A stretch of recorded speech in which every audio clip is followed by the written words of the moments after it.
Good afternoon and happy Sabbath to each and every one of us here today.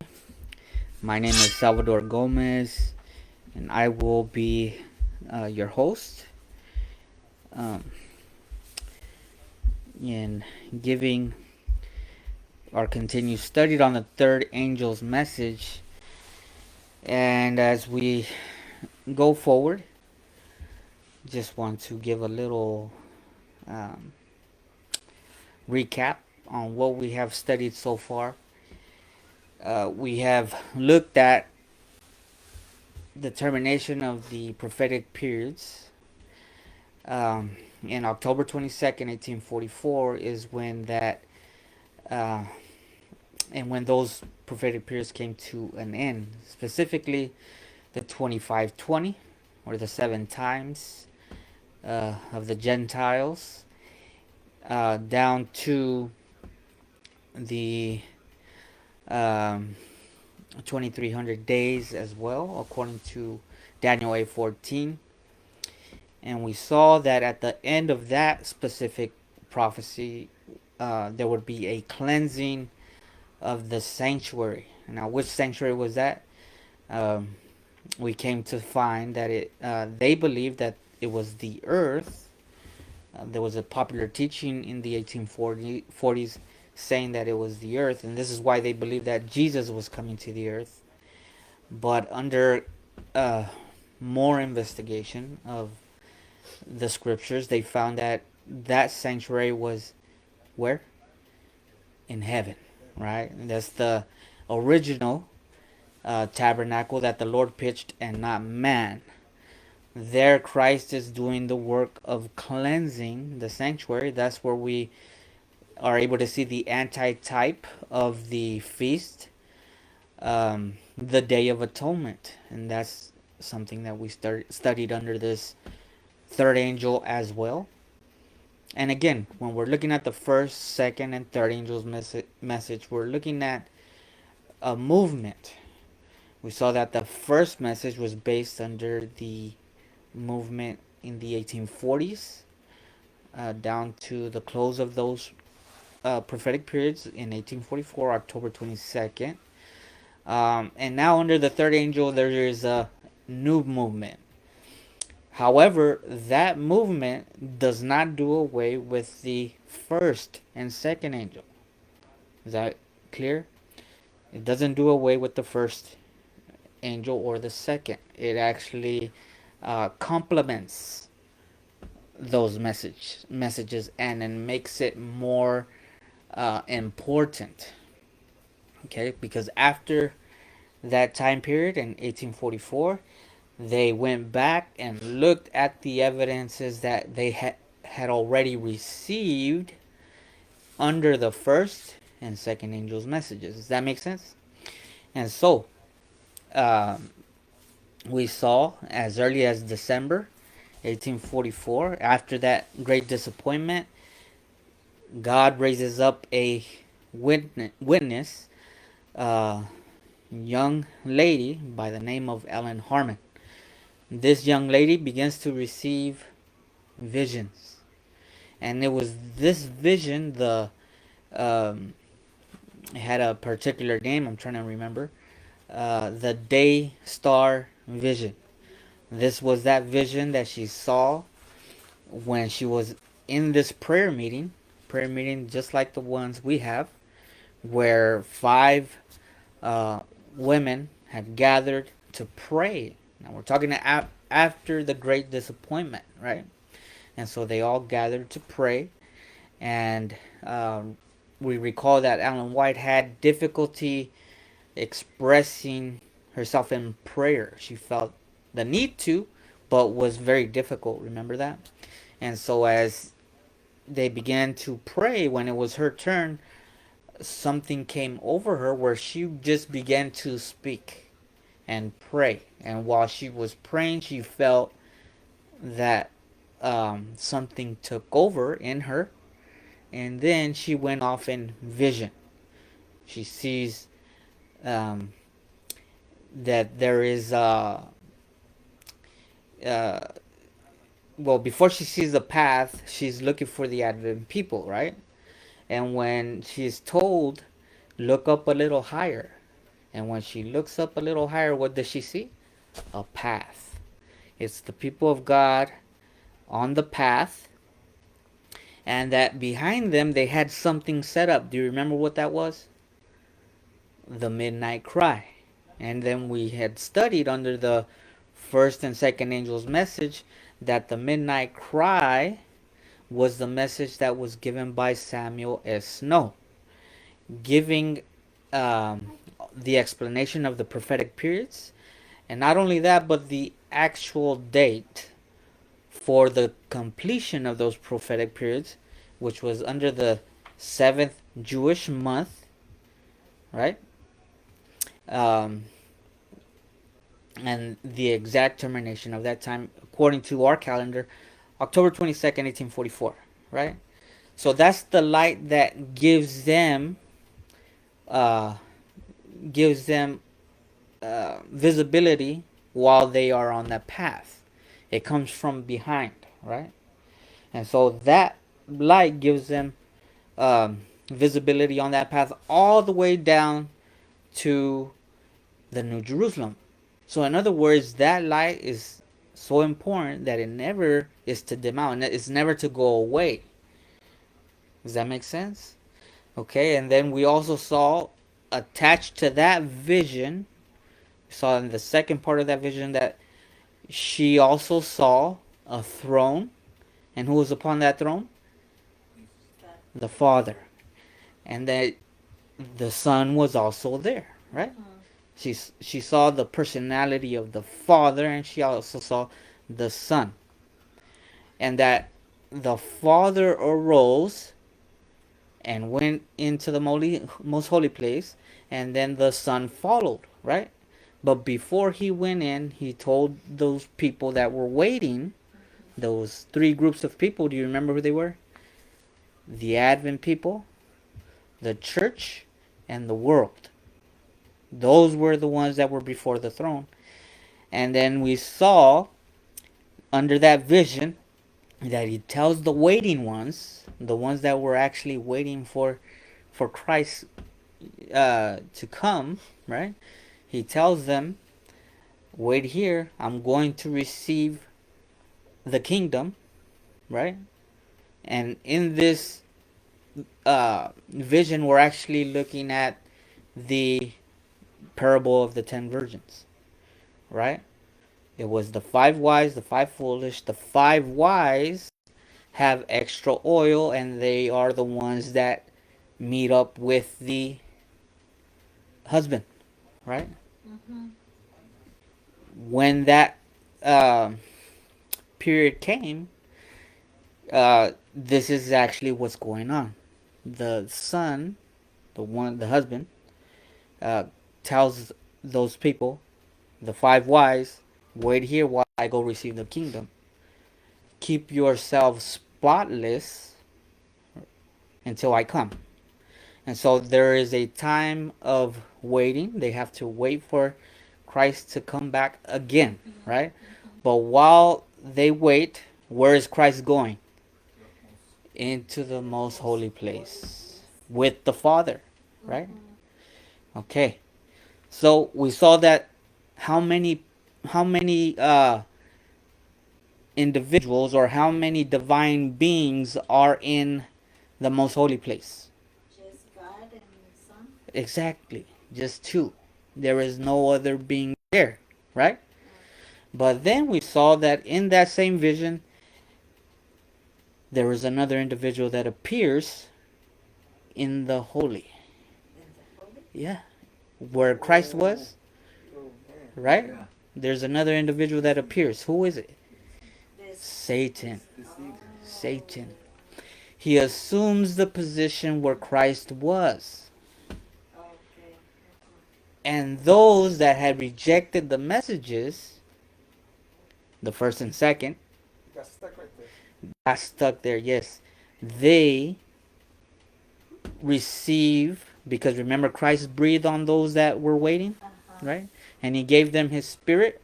Under that spirit was peace, joy, love, power, truth, right?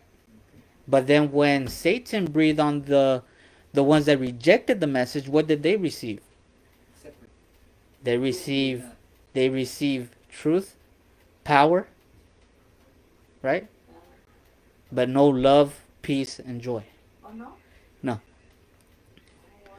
That's, For power and what? he's like an antichrist. Right? That's the Antichrist. That's exactly Making what himself making himself as though he is God, right? Uh-huh. Now, how many of those that were before the throne received that spirit? The great One? majority. Oh. The great majority received the unholy influence of Satan. Yeah. It was those that had rejected Uh-huh. and those that were not interested There were 5 of the in the first messages. Those were the ones that had received the spirit of Satan, right? Okay? And so now we have a three, um, or you could call what is now the understanding, the popular understanding of a trinity, right? But in the most holy place, there were only two, and that's where we get the understanding that through this vision, uh, the personality of God is clearly seen. That's the first and most important part of the third angel. That there are two individuals and not three, like the majority believe. And we've been able to study throughout these messages that it's God's angels that are that agency that Christ calls the Comforter. See, it is that agency that God uses to communicate, to comfort, and um, Holy Spirit. to heal, right? To give joy and peace, just like that vision um, where she saw Christ breathe on the waiting ones, on those that had believed in the first and second angel's messages and not rejected. So we have gone forward and even studied the different characteristics of a prophet, the physical test of the prophet, remember that? The testimony of Jesus and its the importance of that gift in the remnant. And now, in our continued study on the third angel, in our continued study, we are looking at the nature and influence of the testimonies. In other words, why is this gift so important for us under the third angel's messages? How do we understand uh, the authority that God has given this particular person in this message? Okay, so how important are her writings? Do they have any authority for us under the third angel? Okay, that's what we're going to be studying today. And so, again, welcome, and we hope that you will be blessed as we go forward. And just so that you know, we're reading from Testimonies to the Church, Volume 5, starting at page 654, paragraph 2. And you can look it up under the nature and influence of the testimonies. And this is what she wrote. As the end draws near, let me ask you, are we at that time? Yes. As the end draws near and the work of giving the last warning to the world extends, it becomes more important for those who accept present truth to have a clear understanding of the nature and influence of the testimonies. Okay? Why is it important for us to have a clear understanding of the nature and influence of the testimonies? It becomes more important for those who accept present truth. What is present truth? Like where we're at It's truth for today. today and where we're at in history. Truth for the present time. Okay? In Spanish, la verdad presente. Okay? Just those words. There- say it, There, exactly. It almost explains itself. explains itself. But in order for us to have a clear understanding of that, We need testimonies. we need the testimonies. That's the importance of the nature and influence of the testimonies. How many of them? We're going to see here, okay? We're going to see as we continue. Like mucho. But just to illustrate it a little bit, the present truth, in the days of Noah, there was a present truth for him, right? He had a message for that time. What was his message? There is a flood coming, right? There's a flood. And he had 120 years to preach to the whole world back then that there was a flood that was approaching, correct? And to build the ship. And they had 120 years to prepare for that flood. That was his present truth. Okay? Is that very clear? Clear? No question, right? When Christ came, there was a present truth. What was the present truth for Christ when he came? Daniel chapter 9. The 70 weeks they were about to fulfill in his time. Remember the 70 weeks of Daniel 9? Right? With the stoning of The very end of that is the stoning of Stephen, and there was going to be a transition of the gospel going to the Gentiles. going to the Gentiles, from the Jews to the Gentiles, at that termination of that prophetic period. But most importantly, what would take place in the middle of that week?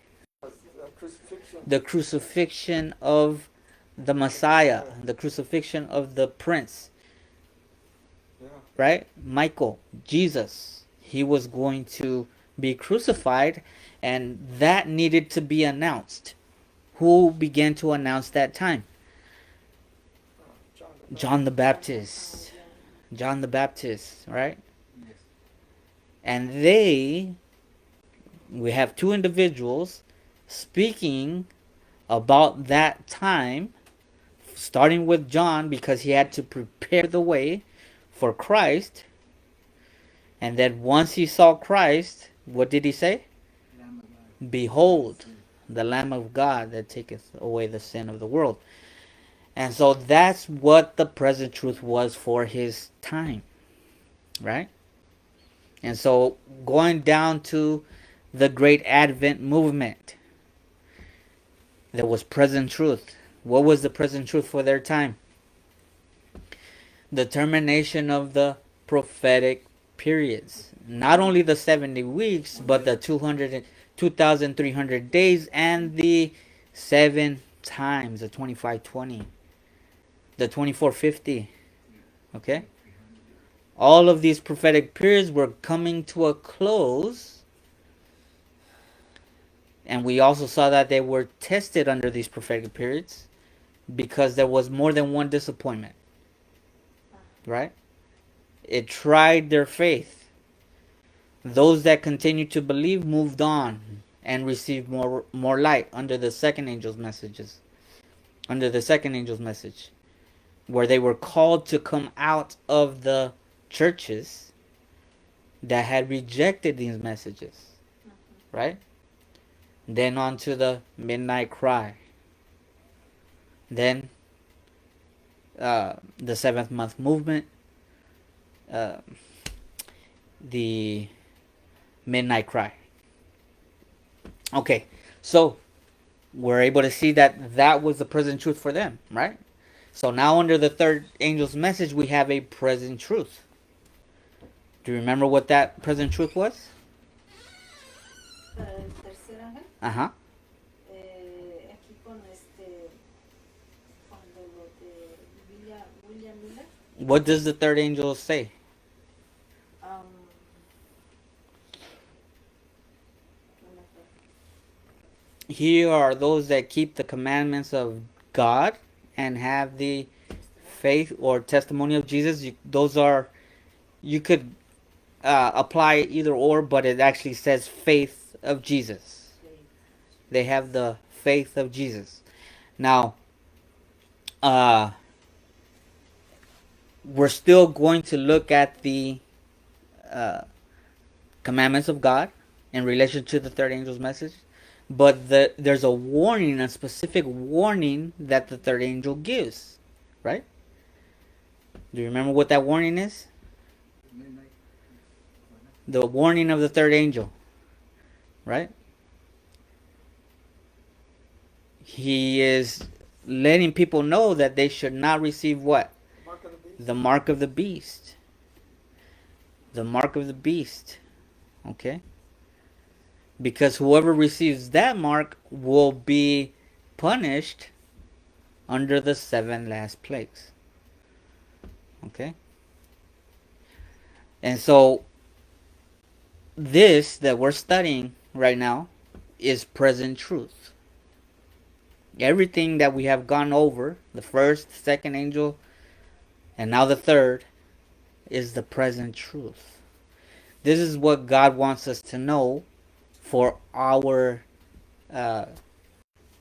for the time period that we're living in. Okay? It's salvational.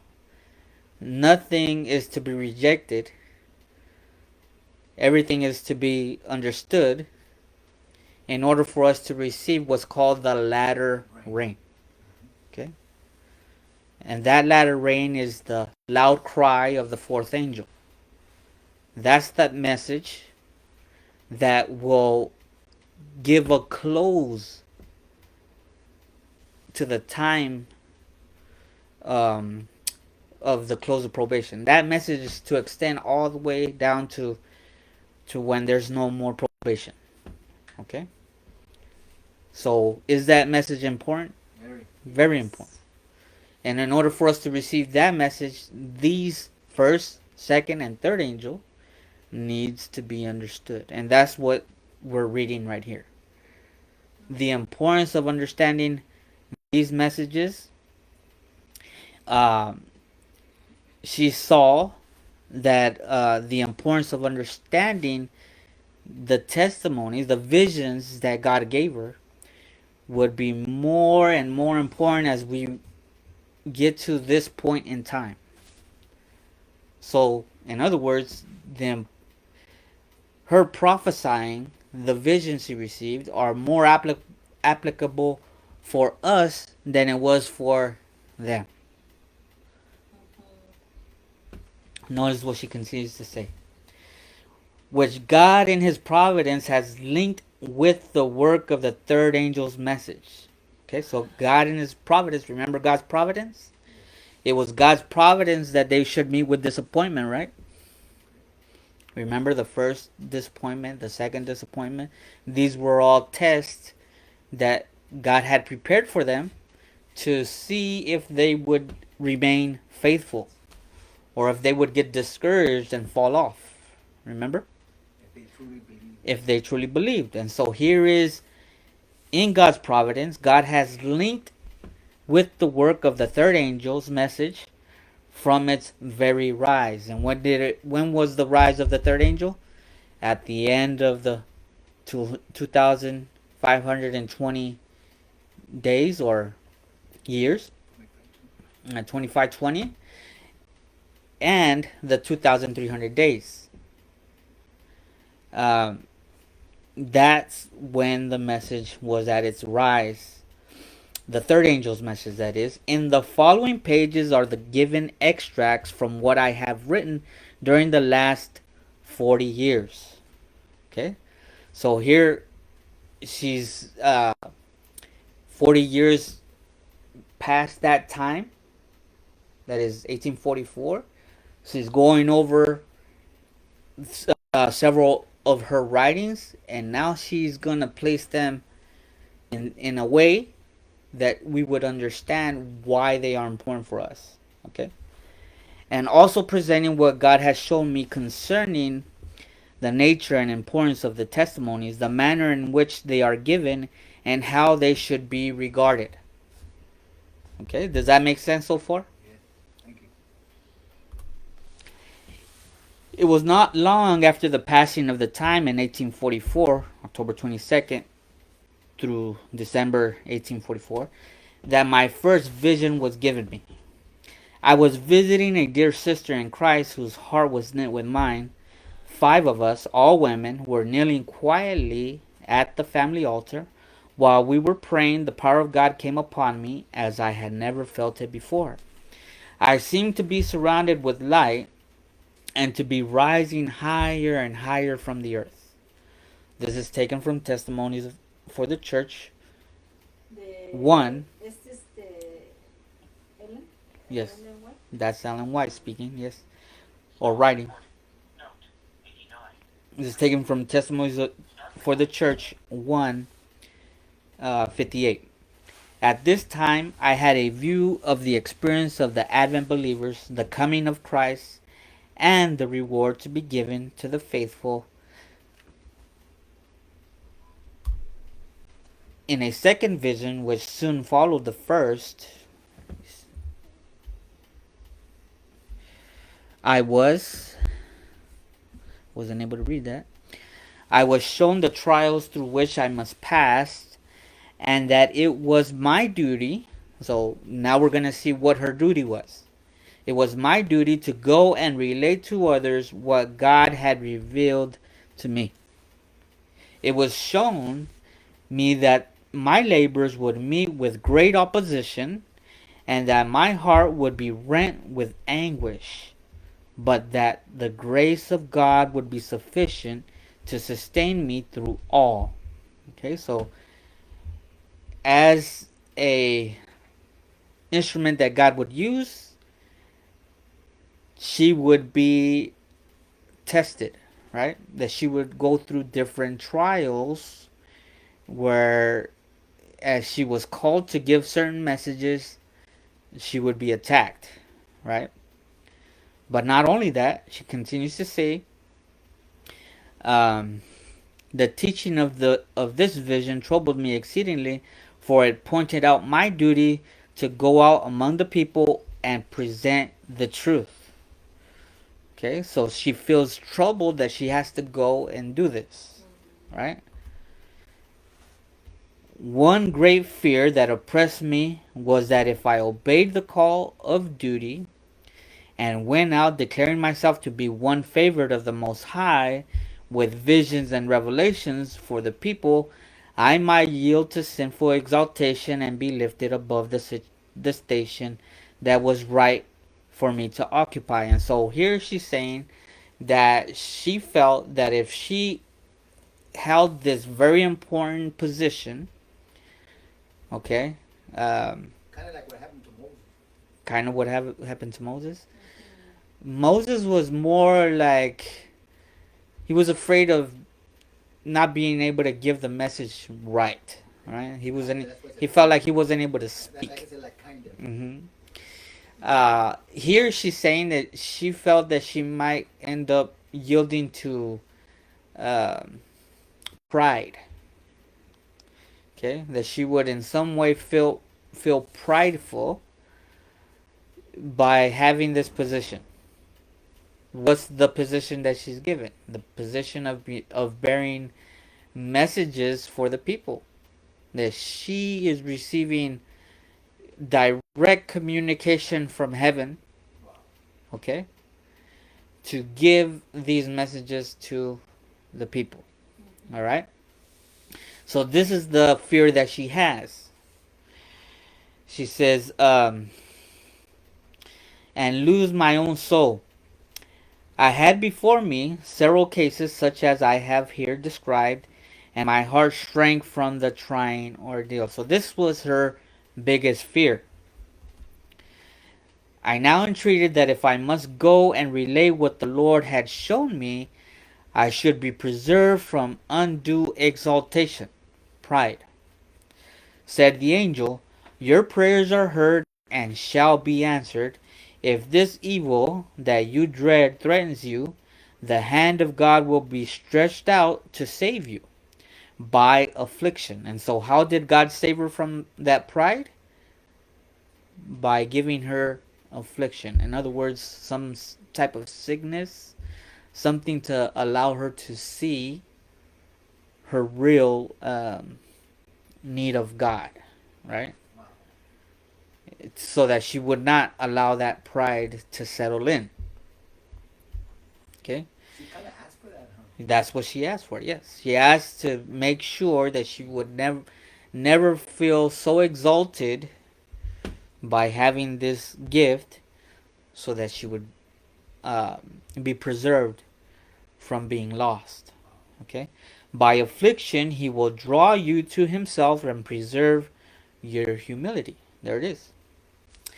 Deliver the message faithfully, endure unto the end, and you shall eat of the fruit of the tree of life and drink of the water of life. And this is actually something that God had told her when she received that first vision. Remember? Yes, I remember. When she wanted to stay there in the New Jerusalem and to continue to receive all the wonderful things that she had seen there. She even wanted to eat from that tree, the tree of life, but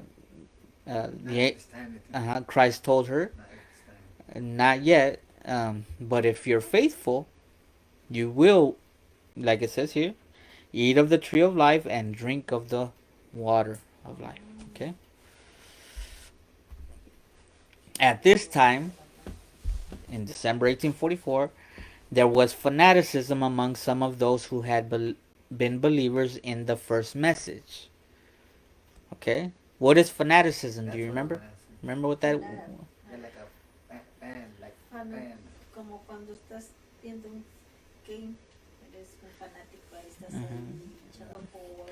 You've given that answer before, and that's a similar. You could say it's similar, but in the biblical sense, in the biblical sense, fanaticism is anything that is not based in the word. Okay? If you believe something and you have no grounds for it, that's fanaticism. Okay?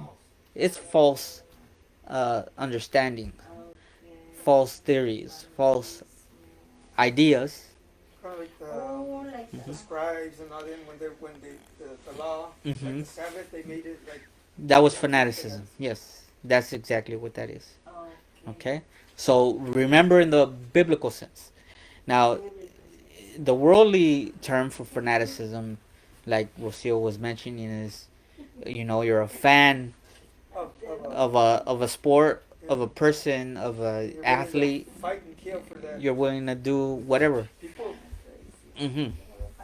In a sense, you could apply it. that's why they even killed Jesus. 'Cause Similar. They were fanatics, Yeah, they- were fanatic with their beliefs. Hmm. Hmm. Sus creencias eran fanáticos. They're able to die for something. They're willing to do anything for something. But remember, the difference here is that it's not biblically based. It has no grounds in the Bible whatsoever. Um, that's fanaticism. And so here she says there was fanaticism among some of those who had been believers in the first message. And remember, the first message was that message. Um, William Miller and Associates. Uh, remember, this was that message. Fear God and give Him glory, for the hour of His judgment is come. There was some fanaticism. Okay, she continues to say, serious errors in doctrine and practice were cherished, and some were ready to condemn all who would not accept their views. Okay, and so there was in that fanaticism that's being given. Now, let's keep this in mind. This is after 1844. The first and second angel had already gone forward, right? All everything that was being preached from 1844 backwards, that was truth. That had no error in it at all. You had the providence of God where they came to different disappointments, right?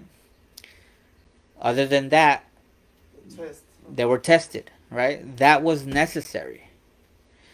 But here, after 1844, some of those that were believers in those messages, she says, were struggling with fanaticism, and that there were serious errors in some of the doctrines that they were pushing. Practice were cherished, and some were ready to condemn all who would not accept their views. Okay? Is that And when she was so still alive? she was still alive at this time. She's dealing with them at this time. Okay? Now notice what she continues to say. God revealed these errors to me in vision and sent me to his erring children. So she's receiving these visions directly from God to help those people that were in the fanaticism. Give an opportunity. She's calling them God's children because God considers them his children who had received the first and second angel's messages. And so there were some that were pushing these different views, these different ideas, okay, that were not in line with the first, second, and third angel's messages. And so God revealed these errors to me in vision and sent me to his erring children to declare them. But in performing this duty, I met with bitter opposition and reproach. Okay? And so now she's dealing with that fanaticism among some that had believed the first angel's message. Okay? She's dealing with these people. These were the Adventists. Okay? These were Adventists that she was dealing with. Notice what she continues to say. It was a great cross for me to relate to the erring what had, let me make it smaller so I can read it. What had been shown me concerning them. It caused me great distress to see others troubled or grieved. And when obliged to excuse me, and when obliged to declare the messages, I would often soften them down. Okay? So how do we understand that soften them down? And make them appear as favorable for the individual as I could, and then would go by myself and weep in agony of spirit. Okay, so she's told, give this message to this person that's in fanaticism, that's in error, and she would water down the message. Make that message, you know, Soft. make it so that it's not as harsh. Okay? Now we're talking about rebuke, right? God is rebuking a certain individual. God gives her the message. This is the way you're going to say it. Okay? So she's kind of disobedient in that. But she's being, yes, this is what you would call a disobedient prophet, kind of like Jonah, right? And Jonah was told to go Alright. and give a message, She went the other way. and he ended up trying to escape or hide. And she's acknowledging her mistake, Yes. or her fault. Exactly. And so this is why she says she would go by herself and weep in agony of spirit. Notice what she continues to say. Okay, what was the result of this action? I looked upon those who had only their own souls to care for, and thought if I were in their condition, I would not murmur. It was hard to relate the plain, cutting testimonies given me of God. Okay. Uh, Sometimes God puts us in situations where we feel the need of saying something, right? And try to imagine, God is telling you or giving you a message. You have to go give it, and you have to say it just the way that God gives it. You cannot change it, right? That's a difficult task. Right? Sometimes we feel the necessity of making it, Watering it down. more easygoing. Something that will not offend, right? Well, this is what she's talking about. She was human. She felt that same need, but it wasn't the right choice. It was hard to relate the plain cutting testimonies given me of God. I anxiously watched the result, and if the person's reproof rose up against the reproof, and afterward opposed the truth, these queries would arise in my mind. Did I deliver the message just as I should? Could there not have been some way to save them? And then such distress pressed upon my soul that I often felt that death would be a welcome messenger, and the grave a sweet resting place. And so at times she felt that it would have been better for her She felt to like giving up. it would have been better for her to die. That's the way she felt. Like she Uh, guilty. She didn't feel like she was worthy Yeah. to give There you go. these messages to people. Okay, so let's keep going. Let's keep seeing what other experience she is having. She says, I did not realize the danger and sin of such a course until in vision I was taken into the presence of Jesus. So remember, this was for her watering it down, making that message uh, more receptible, right? When she softened that message, she was taken into the presence of Jesus. He looked upon me with a frown and turned his face from me.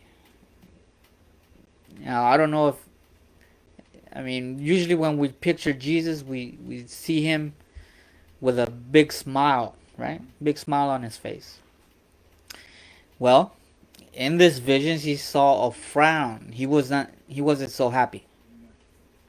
Now, notice what her mind thinks when she sees this frown. She says,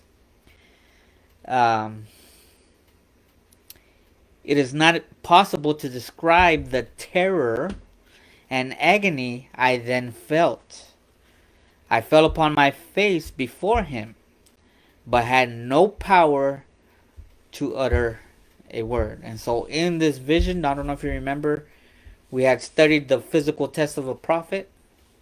Remember that? And Daniel says that he fell without any strength, right? And that he wasn't able to speak, right? That's why I put it in purple, because we can see here that she is having that same testimony, that same experience. Then she says, oh, how I long to be covered and hid from that dreadful frown. Okay? What is her experience here? She wants to be hid and covered from the frown of Jesus. Now, do you remember way in the beginning? Yeah. Adam and Eve, Yeah. right? When they ate from the tree, what did they do? They hid, right? What were they hiding from? They were hiding from God. They were hiding from that frown. Okay? Now, notice how she compares that frown to the end when Christ comes. She says, then I could realize in some degree what the feelings of the lost will be when they cry, and this is Revelation 6:16, mountains and rocks fall on us and hide us from the face of him that sitteth on the throne and from the wrath of the Lamb. She understood this verse when she saw the frown. She understood the feeling that they're going to have. She understood the feeling of those that will be calling upon the rocks to fall upon them. That's the feeling she had when she did one thing. And not What did said she the do? message- Not said the message like God has had her say. Water down the message, make it more receptible, smooth it out just a little bit, right? And as to the how much she watered it down, we don't know, but all we do know is that she changed the message, right? She changed it. She didn't give it the way God gave it. Wow. And just for that, this is what she experienced. Okay? Now, she's talking about those that will at the second coming. This is what they're going to say. Right? This is what they're going to say. Rocks fall on us and hide us from him that sitteth on the throne and from the wrath of the Lamb. Okay? Now, these people won't be ready when Jesus comes. Right? We're talking about the 5 foolish that are not ready because they don't have that extra oil.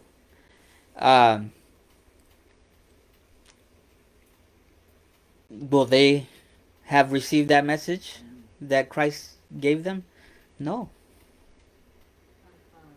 They are saying this because they reject it, right? The first, second, and third angels' messages must be received in their order in order for you to receive that latter rain message, that latter rain experience. Otherwise, we will be this group right here, right? That say, hide us from the frown. Okay? Hide us from the Lamb. The Lamb, does that sound something like something scary? Oh yeah. No, it doesn't sound scary at all, right? Well, not the lamb, but for the rocks that fall on you. Right, that is scary. Yeah.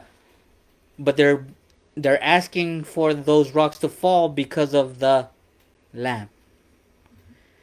And there must be something about that Lamb that they're saying rocks fall on us. It's the frown that's on the Lamb. Okay? So when God gives us a message, how are we to give it? Just like he asked. Just like he asked. We cannot change nothing, okay, Like about it. change the Bible either. Just like we can't change the Bible. Many of those that will be calling for the rocks to fall on them is exactly that. Is because they have made changes or have accepted changes in the Bible. Even if it's the sin of omission. The NIV version of the Bible is the worst version that anybody could use. Now, I'm not going to go as far as say, oh, don't read it at all. I'm pretty sure that there will be people that will start off with that version. And God will call them using that version. Okay? But that won't be enough. Because there are great portions, if you compare it with the other versions, that are completely taken out of that version. Okay? And so we recommend King James. It might be a little difficult to use at first, but by God's grace, he will lead us. He will help us to understand. Okay? Especially with the testimony of Jesus or the spirit of prophecy. That's why God has raised her up, as we will continue to see. Very well. She continues to say, presently, an angel bade me rise, and the sight that met my eyes, presently an angel bade me rise, because she was on her knees before Jesus. I thought she was on her face. Yeah. But she was bent over, right? Oh. Presently, an angel bade me rise, and the sight that met my eyes can hardly be described. Before me was a company, though whose hair and garments were torn. So here she sees in vision a company of people. Their hair and garments were torn, and whose countenances were the very picture of despair and horror. This kind of reminds me of, um, remember in um Pilgrim's Progress when they're in that castle of despair? Remember that? Uh-huh. But Pilgrim was given a vision of that before he ended up Uh-huh. there, right? Yeah. There was a man in the cage. Yeah. Remember that man? What did he look like? Old, desesperado. He looked like he was in a state of desperation, Uh-huh. right? And he said, "No hope, no hope." Okay, so that's kind of what she sees here, but she sees that it's a group of people. Okay, she says it's a group of people. The very picture of despair and horror. They came close to me and rubbed their garments upon mine. As I looked at my garments, I saw that they were stained with blood. Okay, so after that group had passed, she looked at her garments. She had stains of blood on them. Again, I fell like one dead at the feet of my accompanying angel. I could not plead one excuse and longed to be away from that holy place. Notice the way she felt. How did she feel? Like she didn't want to be there. Right? Why? Because she made a mistake. Because she sinned. Right? What does sin do? It makes us feel like we're not comfortable in God's presence. Right? And so for us to think that we can go to heaven in our sins is a big mistake. We will not be comfortable in heaven if we have sin. Right? We won't want to be there. So it's important for us to accept the messages that God is giving us. Notice what it continues to say.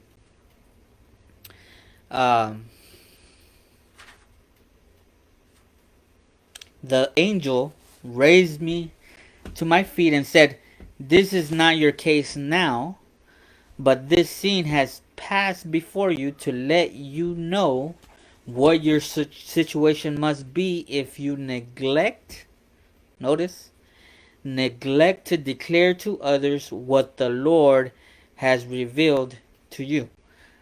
Don't make the mistake again. Don't make the same mistake. Now, she thought she was giving the Lord's message, even though she had watered it down. She thought she wasn't doing, But they let her know that you have to do it. You have to do it right. Exactly. That's exactly what she's being told here by the angel. That she did change the message. She changed it when she watered it down, when she smoothed it out. She made it less. How do you? Seriousness. Well, I guess you could call it serious, but when you water something down, it does change the message. It's not as important. It takes away from its authority, Yeah. importance. The delicate, The truth. Uh-huh. The truth. the truth. Yes.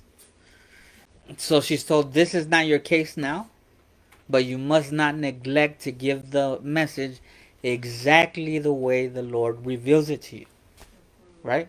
Oh, she was probably happy when they seen us all get another chance. She probably was really happy about it. She probably knew she would get it, but she knew that God was merciful enough, but she just felt bad because she did it. Yeah. She felt about it. And that's the whole point, right? Yeah. God gives us messages so that we can repent. And this was a message where she had to find out what her mistake was, that she needed to turn from that mistake and not make the mistake again. Okay? This is found in Testimonies to the Church 1:73 and 74. With this solemn warning before me, I went out to speak to the people the words of reproof and instruction given me of God. And so when we're talking about the authority of her visions, her writings, instructions, it has God's stamp of approval. As long as that message is not tampered with, as long as that message is straight from the Lord, straight from the throne of God, it has God's stamp of approval. It must be considered not her words. Whose word? God. This is God's word. The same authority that is upon the word of God, the Bible, is that authority that God has placed on her visions, on her instructions given her from God. Does that make sense? Yeah. Okay? That's how important her visions, that's how important her books, her writings are for us under the third angel's message. Okay? De su vida, de su testimonio que tuvo con esas visiones. Las instrucciones, las visiones que Dios le dio tienen esa misma autoridad que Dios puso en las escrituras. Porque es el mismo espíritu que la está llevando a ver, a escuchar y a escribir lo que Dios le está diciendo. Pues sí. Okay? Entonces, under the third angel's message, this is the witness that is to guide God's people all the way through until he comes again. Okay? This can also make us believe that it is true. Because when if it wasn't, look at what happened just from watering. Just by watering it down, yeah. Yes. Exactly. He went and let it happen. Right. She had to be corrected on that. Yeah. Okay. Like right there. Now, here's another section from the same book, the same title, The Nature of Influence of the Testimonies, but these are personal testimonies. And so what that means is that when God would give her visions, instructions for another individual. Okay? Remember she talked about that. But now we're going to get into the specifics on that. Okay? She says, the messages given me for different individuals I often wrote out for them. In many cases, doing this at their urgent request, as my work extended, this became an important and taxing part of my labors. Okay, so this became very difficult for her because she saw that there was many people that were asking for her help, writing her, right? And that she, in turn, had to ask God to give her words to respond. So, not only is she having to read a lot of letters, but she also has to reply, right? Wow. And she has to respond only what God tells her to say. Okay, so keep that in mind. The Holy Spirit. Yes. Notice. She says, this became an important and taxing part on my labors. Before the publication of Testimony 15, many requests for written testimonies were sent to me by those whom I counseled or reproved. But I was in a state of great exhaustion. She's very tired and wearing labor. And I shrank from the task, especially since I knew that many of these persons were very unworthy. Okay? What does that mean, that she felt that these people were very unworthy, undeserving? undeserving That's what because Jonah saw with Nineveh. that's how she felt about. That's how Jonah felt about Nineveh. That's why he didn't want to go. Yeah, he didn't. I'm wasting my time. He thought, right? She feels that these people that she has to write are not deserving of her time, are not worthy of her time, undeserving of her uh, response because she thought they're not gonna listen. They're not gonna, you know, they're not gonna make the change that they need. Right? This is what she thought. But she still had to give that information. She still had to give it, but notice, okay, notice what it says. Um, and there seemed little hope that the warnings given would work and work any decided change in them. At that time, I was greatly encouraged by the following dream. Okay, so we're going to look at this dream. This is going to be the last part of our study. And then the explanation of the dream will be in our next part, okay? A person brought to me a web of white cloth. Okay. Anybody that knows about sewing and stuff like that will understand. Okay. It's a big web of white cloth. Okay. And bade me cut it into garments. Okay. She has to make garments out of this big web of white cloth. Okay. For persons of all sizes and all descriptions of character and circumstances in life. I was told to cut them out and hang them up all ready to be made when called for. I had the impression for many for whom I was required to cut garments were unworthy. Right? Yeah. She had the impression that many for whom I was required to cut garments were unworthy. Okay, notice they weren't gonna like this. Right? They're not gonna appreciate it. Okay, that's the best. That's the better way to put it. I inquired if that was the last piece of cloth I should have to cut, and was told, notice, that it was not. Right? She had one more piece out of that big web, and she said, "Okay, is this the last piece of cloth?" She's kind of tired, right, of cutting. And she said, "No, that's not. That as soon as I had finished this one, there were others for me to take hold of. I felt discouraged at the amount of work before me, and stated that I had been engaged in cutting garments for others for some then 20 years. Okay, and she had been cutting these garments for 20 years. And she had, you said 40 years, huh? 20, out of those 40 years, she did 20 years cutting garment. I don't know if this is a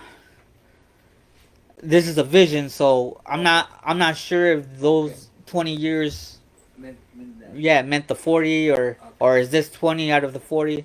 I'm not sure. Okay. But she's in vision, right? And so sometimes visions, they're figurative. Mm-hmm. But she felt like she had been cutting for 20 years. She's cutting these garments out for other people who she feels Not would worthy. be unworthy, that they would not appreciate these garments.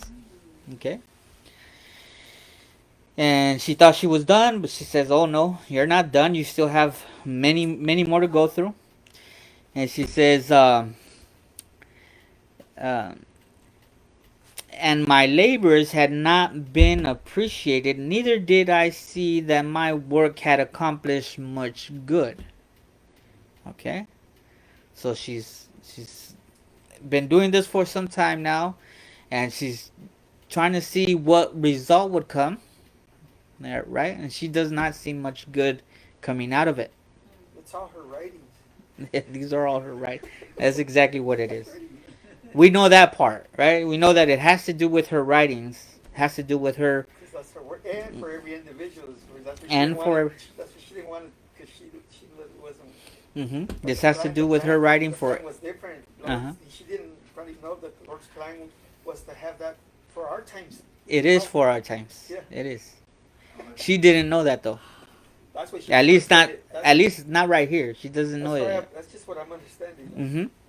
She says, I spoke to the person who brought the cloth to me, of one woman in particular. So she's talking about one person in particular who she's having to cut this cloth out. She said, for whom he had told me to cut a garment. I stated that she would not prize the garment and that it would be a loss of time and material to present it to her. Okay? So she's looking at these two factors. Time and material would be wasted in making this garment for this person, this lady. She says she was very poor and of inferior intellect and untidy in her habits. Okay? And would soon soil it. Right? What's that mean? By the way, just not want it. I mean, Soil it means oh, when dirty it, like, yeah take when you care get of it when you get it dirty. Okay. She said as soon as I give this to her, she won't appreciate it and she's going to get it dirty. Okay. Right? That's her thought of this person. Right? Okay. Notice what it continues to say. The person replied, cut out the garments. That is your duty. The loss is not yours. The loss of time, the loss of, right? Because the web of cloth is being given to her, right? And all she needs to do is cut it out, right? That's your job. That's your job. The loss of time and cloth is not yours, but mine. Wow. God sees not as man sees. Yep. Now, this was something that was told to David, right? Yep. Oh no, Samuel. Excuse me, Samuel. When he was Yeah. looking For David. for David, he says, "Don't look at, Yeah. don't see as man sees, right?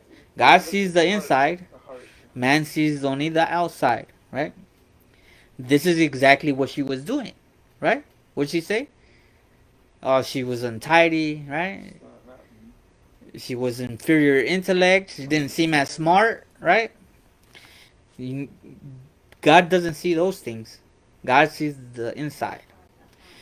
He lays out the work that he would have done. And you do not know which will prosper, this or that. Okay? I then held up my hands, calloused, okay, from so much cutting, right? I think her writing finger became like bent and calloused. Literally. Because all of the writing that she had done. As they were with long use of the shears, and stated that I could but shrink at the thought of pursuing this kind of labor, the person again repeated, cut out the garments, your release has not yet come. And that's where we're going to stop for now. Alright? Okay, I'll use the ritual. Okay? Okay. Okay. Thank you so much for... That's fine. Thank you so much for joining us. Let me go ahead and end the live stream. We hope to see you in the second part of our study next Sabbath. May God bless. And the dragon was wroth with the woman, and went to make war with the remnant of her seed, which keep the commandments of God, and have the testimony of Jesus Christ. And I fell at his feet to worship him. And he said unto me, See thou do it not. I am thy fellow servant, and of thy brethren that have the testimony of Jesus. Worship God, for the testimony of Jesus is the spirit of prophecy.